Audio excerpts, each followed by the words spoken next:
Well, hello again from the manse garden.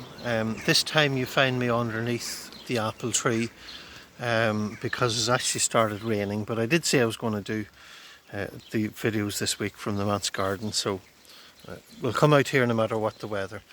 It's only light rain anyway, but I know many people could really do with a good pour of rain for the land at the moment. We're thinking about the role of the Holy Spirit this week, and we talked yesterday about the fruit of the Holy Spirit. I should have checked. Oh, there we have some apples somewhere.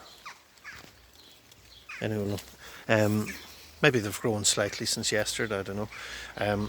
But the primary fruit of the Spirit is love. The fruit of the Spirit is love, joy, peace, patience, kindness, goodness, faithfulness, gentleness, and self-control. When we think of love, we might think of nice little pictures like this one here. This is from an old calendar that I have, so for the month of February, as you would guess.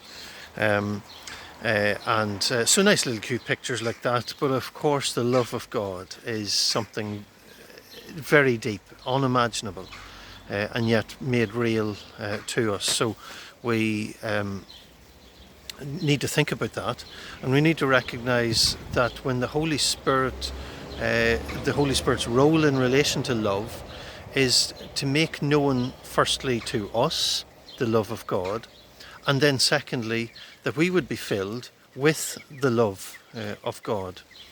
We read in Romans 5, and hope does not disappoint us because God's love has been poured out into our hearts through the Holy Spirit who has been given to us.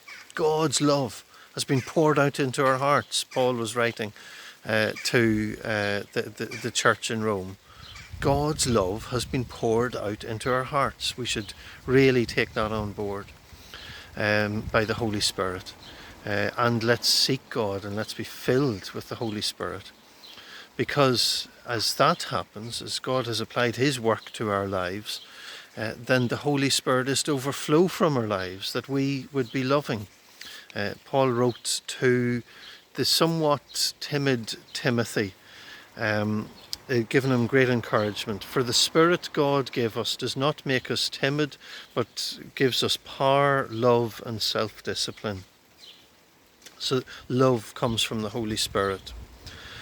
And the love of the Holy Spirit should be the primary concern for our lives. It keeps us away from legalism and keeps us prioritizing love. It keeps us motivated to serve and honor God and obey God when we recognize that it is the outworking of his love that is primary from our lives, and God the Holy Spirit will enable us to keep on living out his love. Amen.